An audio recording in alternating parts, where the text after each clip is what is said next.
amma gurbaan gaafatti jena jentee kamale si godhe sanii fi ibsaan takkittuma akkamitti jee amma si wajji haasaa'ee iccitii jaarsa keetii waan jaarsa keetii goote maaliif itti himtaati bilbilaan maal waa'ee iccitii ustaazatti hin himne uffanni kun immoo iccitii miti.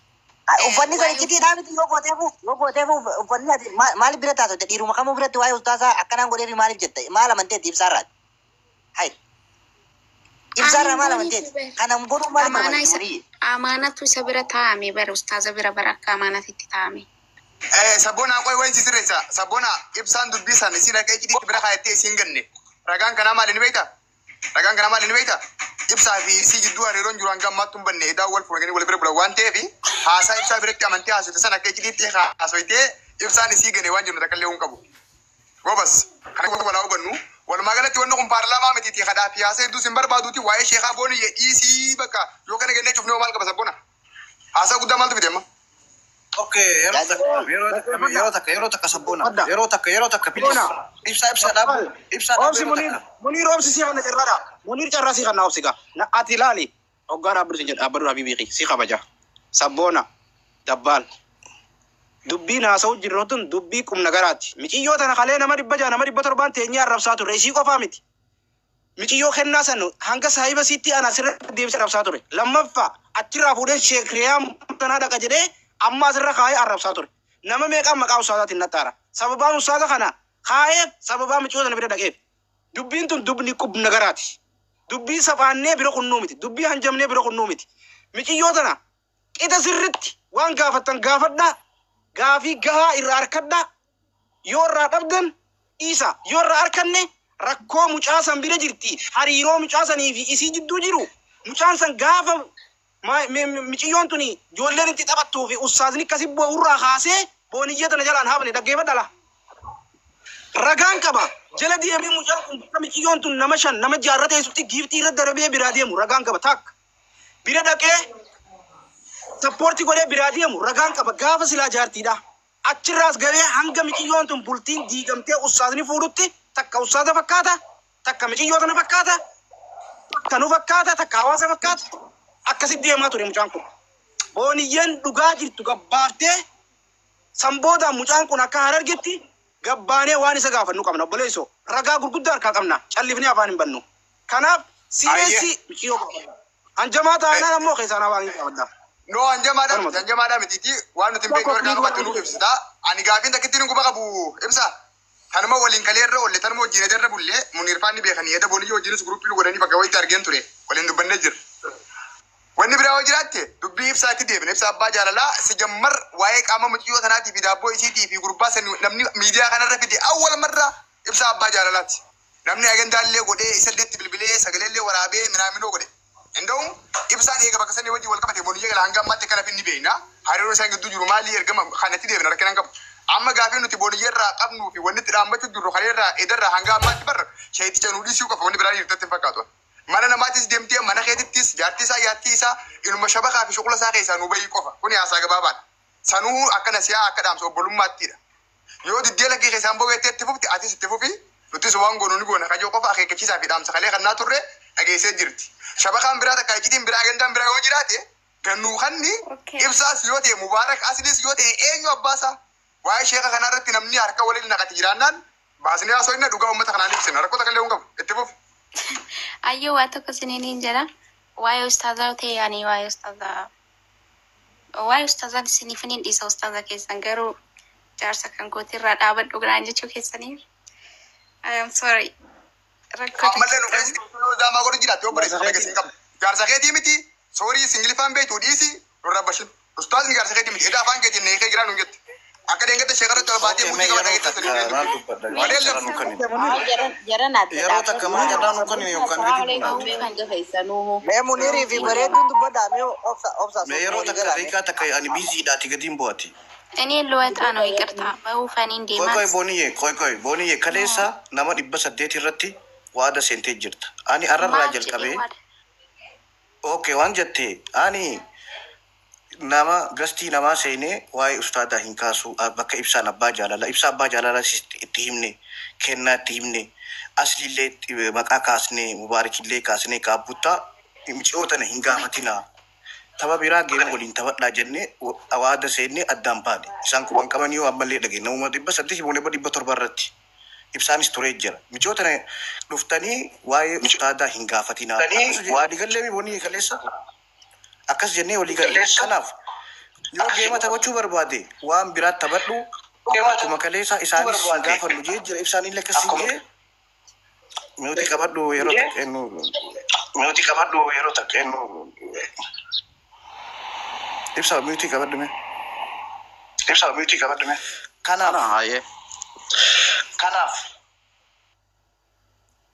waan ati amma fakkeenyaaf namuu si beekaa akka fedhe taphadhu rakkoon hin jiru gabaabaadha uummanni kasi gaafachaa jiru harargee miti harargee keessaa bahe ustaadni kanuma islaama guutuuti islaama takko kaasni takka waliin kaasnu cufti takka kanaaf boniyee namuu si jaalata gaafiin gabaabatti nama dhufee gastii irratti waa'ee ustaadaa irratti kaasina ummata kaanillee ni himnaaf isii qofaallee miti isirra qofa dheebbaa miti warra islaamummaa keessa dhalate yeroo hunda qoosaa ustaada irratti illee godhu irraa dhaabbadhaa jechnee itti himuu qabna isii qofaanillee miti isii qofa irratti dhibbaa miti gisee isin gastii dheeyxe warri gaafatu ijoolluma islaamummaa keessatti dhalate sanillee irraa dhaabbachuu qaban ustaadni kun guddina akkanaati guddina akkanaati miti islaamni godina hin qabu ustaadni sheekni godina hin qabu aanaa hin qabu addunyaati rabbiiti kanaaf piliis ati rabbii jechaaf kaleessa hojii dabarsitee jirta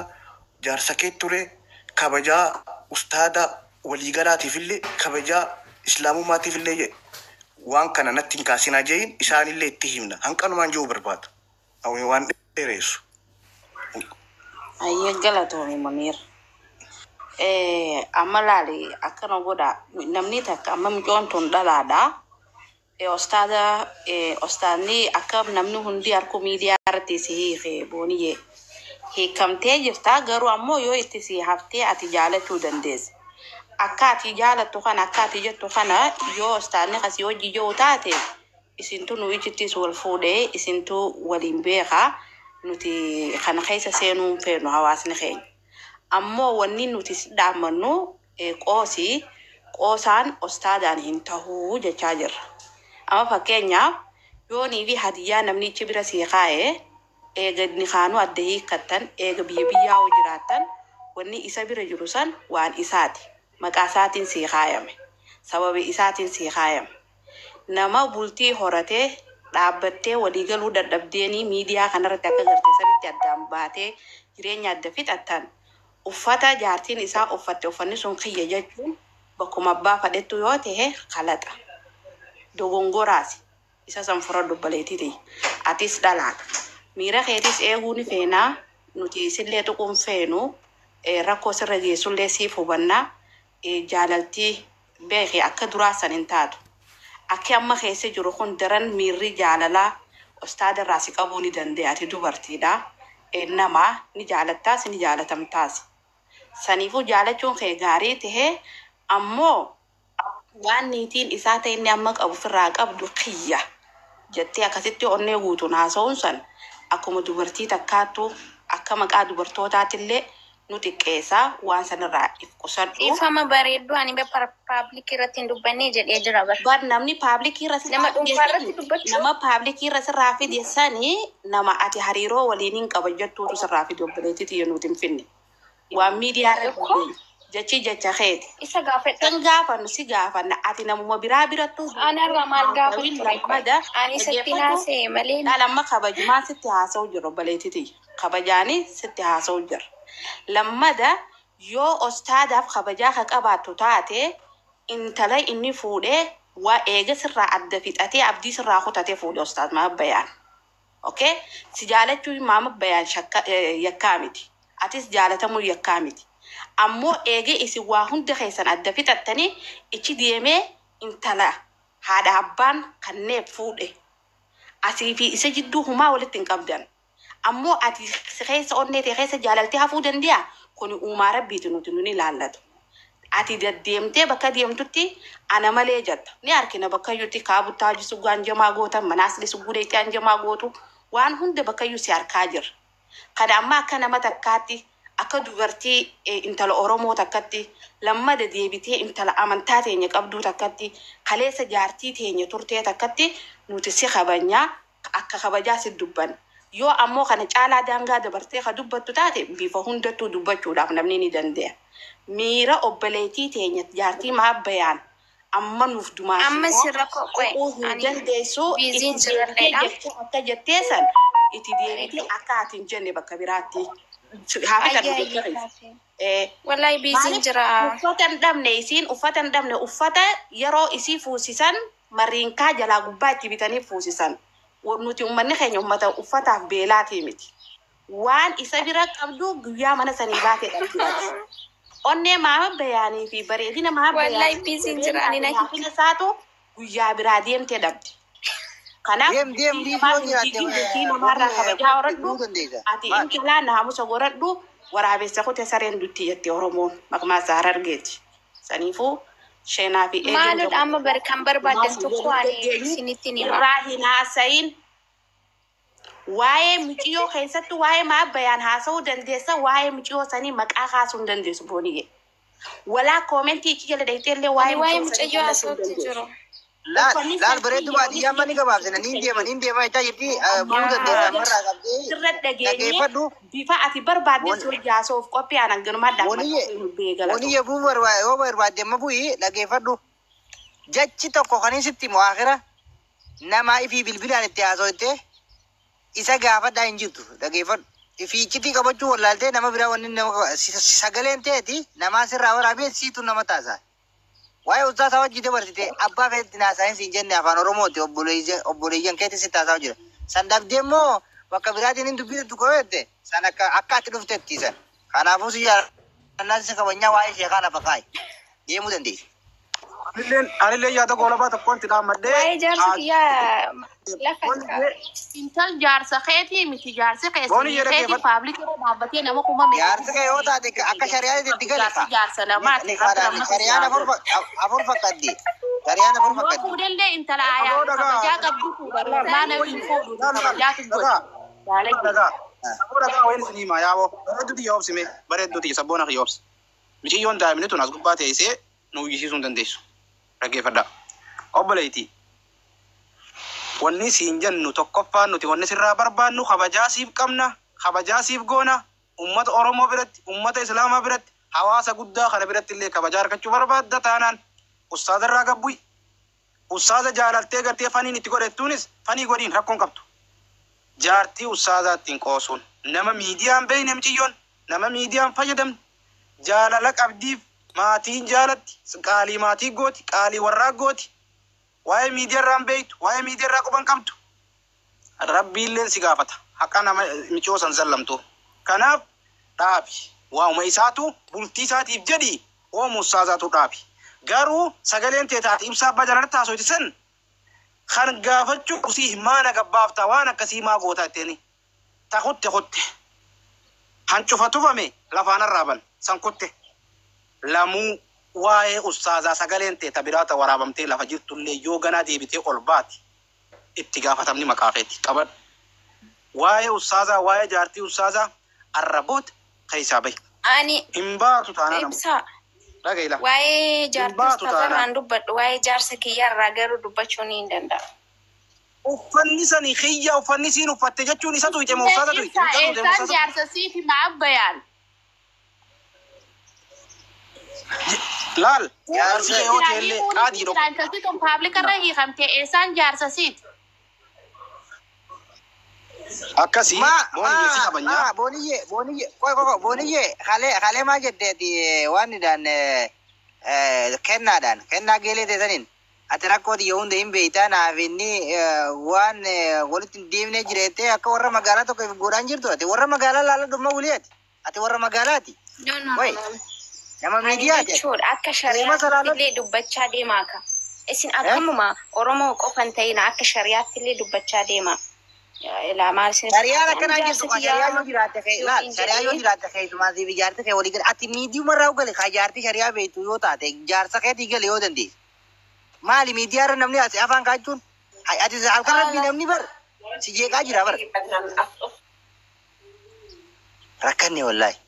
Abo sabboon abduu waan sodaattuun qabdu shari'aan teenya jaartii hiikamte beeynaati akka amantii islaamaatti ji'a sadii osoo hin dabarne rajaatu jee jira ji'a sadeen isii dhumachaa jira rajaatu jechuu dide maabayaanis. Kanaafuu maama bayaan akkami jaasa obboleettii jaartii amma ibsaa san jibeeffadhu yoo jaarsa taate jaarsa harkatte wal qixa isin lameeni ibsaa san jibeeffadhu teeru waa lama dhabin wallahi ibsuma san rabbi si alaafisu sana yeroo mimma amma wal harkattaniyo wani akkas wallahi ibsaa sana yeroo doni booniyyeen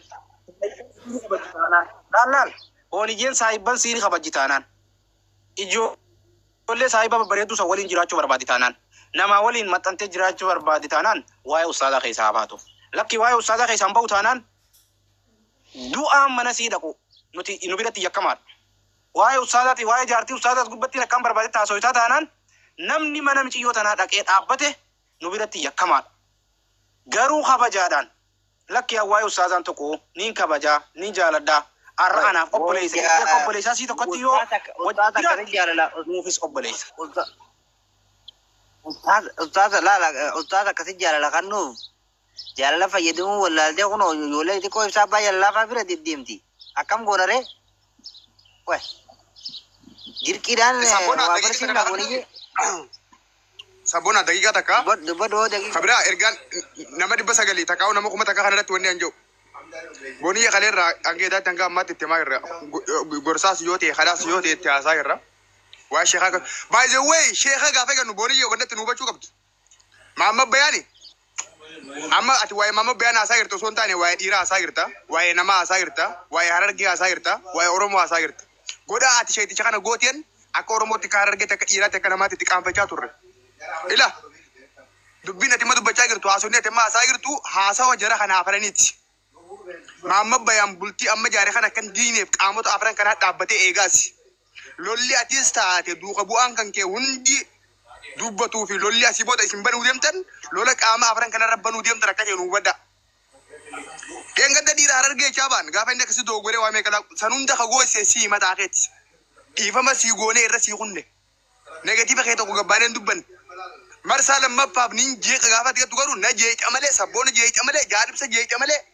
Jaartiitii jaabbaa malee jaartiin maamma bayaan hin baatu naamani abadan kun waada ummanni keenya obboleeyyan keenya oromoo shawaa booriyyee shawaa kanaati beekamtuudha ila beekaanis ta'e wallaalaan gaafa waa balleessa gaafa waa tolchee namni maqaa ganta isaa kaasuu ni hafan qabu baajawee gaafaan akkana jedhu booniyyeen shawaa keessaa tumsa guddaa takka namni si dhaabbatu akka jiru ni qabdi jechuu biyyaa beeka dabbala asumaan kenna No. Obboleeyyan keenya kashawaa booniyyee yoo dandeessan gorsaa. Yoo dandeessan kanatti akka gandaattis akka gosaattis akka lammiittis waa'ee qe'ee keenyaa keessaa waa'ee nama keenyaa keessaa akka nu baatu kabajaan gaafan. Booniyyee qoy. Si wajjin jarraa kan filatee jira dhaabsiyaan barbaada.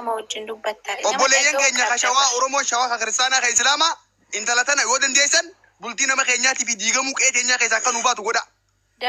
Yoo ta'uu baatte immoo maqaa booniyyeetiin qe'een teessan negatiivili akkasiin kaatee yaamtu naa mana. Lolli asii booda booniyyaa wajjin lola mudeemu lola harargeeti malee lola namummaati ka dhiirummaati ka oromummaati malee lola maamma bayaan akka hin taane hubachuu sin dhiiraate dubbiin akkaati matee isaa sirraa qisir gootoonaa miti habiibti lafarra wal agarra qilleensa irratti suun agarra. Maal taate dabalataa dhaggeeffadhu dhiiraa mi'aate akka dhiiraatti nama dhaggeeffadhu okkee. Akka dhiiraatti miti akka daabboo ta'e ittiin si dhaggeeffadhaa barbaaddi. Akkas taanaan walii galla akkasitti yaa. Ilaa maasii fakkaatee warra shawaan jedhi. Tokkoffaara bakka kanarratti shawaan takka gaafa isin nama meeqanna dultan shawaan takka gadi baay'ee. Amma ati asii booda maqaa ganda keetiin balleessin booniyye. Zim jedhi mee. Maqaa shawaatis kabajan dorgin. Baay'ee si dhaggeeffadhe abbee koodha. Shawaan sababa keetitti arrabsamuuf ta'a naamani. Mucaa kan callisiisaa kaa. Shawaan Oromoodha. Booniyye naamani shawaan sababa keetitti cabuuf ta'a naamani. Yoo ati dubbii kana dhiisuu baate. Shawaan yoo maka kan kana wajjin dubbatu. Wal dhaggeeffadhu haa mutabbaan wal dhaggeeffadhaa. Dambaan shawaan nama akka kan keetti kana wajjin dubbachuudhaaf yeroo hin qabu. Gaafa maamma bayaan tokko gorba dhiira harargee gadi nu yaamaa turanii Muniir. Ramanat ka'anii maal rakkate shawaan dhiira harargee waan jedhanis yaamaniif. Ati rakkannee miti nuun rakkate ookee ayye. Yaa shawaan takkallee ka gadi ba'anii waa'ee kiyyarraa dubbatanii jiranis hin argines arguudhaaf isin teessan kun waa'ee dhimma dhuunfaa kiyyaa malee waa'ee ganda kiyyaa miti. Siif galtee akkasitti gandii ofii akkanatti beekaa jechuu malee waa'ee dhimma dhuunfaa nama tokko fidanii paabliik irratti ani shawaadha ani akkas jedhanii dubbachuudhaaf warri shawaa yeroo hin qabanii waan akkanaa xixiqqoo tanaaf irraa dubbachuudhaaf. Tokkoffaa kan lammaffaa immoo waa'ee ustaazaa fi waa'ee jaartii ustaazaa irraa dubbatanii jettanii jirtan. Waa'ee jaartiin ustaazaa nan ilaallatu garuu waa'een ustaazaa garuu dubbachuu mirga qaba abbaa mana kiyya waan ta'eef jechuudha. Siif galtee akkasi kanaaf jennaaniin abbaa mana kee kan nuti hin beekne koy. Namitti abbaa goymee utaa jiran. Daga isa booda.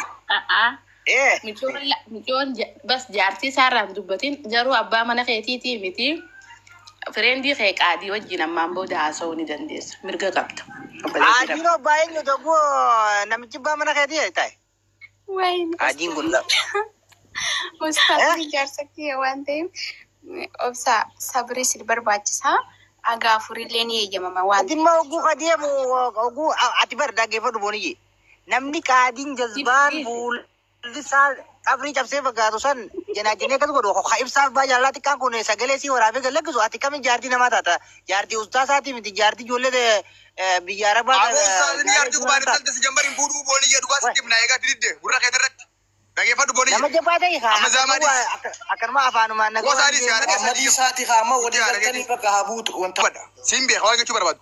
Akkamtuun qabne ni beeka tola akka dubbachuu barbaadu ni beeka. Munir intaloon tun zaamaa godhaa jirti. Akka deengatti sheekotii irratti ol baatee muutu jettee nuttis waa bacabachuu barbaaddi. Nuti qeerroodha shabaaba galtee sidi qaadamee waa botu. Munir kee yaadni kee naa galaan naa fedhe walitti hin buune adara. Naa gala yaadni kan kee ammoo intaloon tuni rabsha jirti malee ammallee nu gubbaa teessee hagan ta'uun barbaaddi. Si galee likkii galchineetii siifi waan si fakkaataatis waliin asirraa qeen teenya kan diigamne gaartiin teenya kan baane goona malee intala sanaa wajjin asirra deemnee mana keenya ooyifachuudhaaf dubbii guddifachuudhaaf baay'inaan ol kaafachuudhaaf minaamini waliin godhu daqiiqaa lama walii gallee dinnu addaan ba'uudha. Maaltu fide haasaa guddaa? Ani bar wani dhaggeeffadhu mee sabboonaa takkaan dubbadha. Dubbii ustaadaa kanaa fi dubbii boonii haa xumuramu jeetiin itti rakkadhee dabbaal jee jaalibsaa jee kuullee jee hunda waan sabboonaan tahin hunda gurubii jaarree maaliif gadi buusne maaliif ajandaa akka hin taaneef achumatti akka xumuramuuf. Egaa kana arraba kafiddan taate deema walitti bobbaha dhumate. Egaa akkasitti. Maaltu murtaasa marratti gurubii maaltu fideewu paablika irra taasise paablika marratti. Paablika irratti ol baatee haasaa jirti aboo keessaan haasaa jirtu isin. Naagalee jira naa gorsa yoo ta'ellee achumaan keessaa maa fixatan jeetti kasee eda waliin haasawaa turan. Galatoomaa warri dabbaalii wajjin jirre Walaa hubatan warri dabbaalii wajjin jirre gettan kana qoy yeroo takka roobsan warri dabbaalii wajjin jirre gettan kanamummaan dhiirummaan oromummaan namummaan harargummaan bultiin mi'aan jaarsaa fi jaartii isin dhagaamu keenki galatooma. Booniyyee kadhachaa turre kaleessaas na beektan hundi keessa namni 9 kun gaafa daabboon si gabboo gaafa sirraatti dultan normaal si wajjin jechaa turean isi wajjin dhaabbadde hundi keessa na beektan. Mama biani bisiran takka wajen be on denga daga nuti arraga ru obsan fitadde denga da maka gurba hadatin kampade fit aka yumat aka namumat aka arargumat senegale khanafi bulti mama be araka jigam tumbar bande khanafi way mama be ani ko sambar bande me dabbal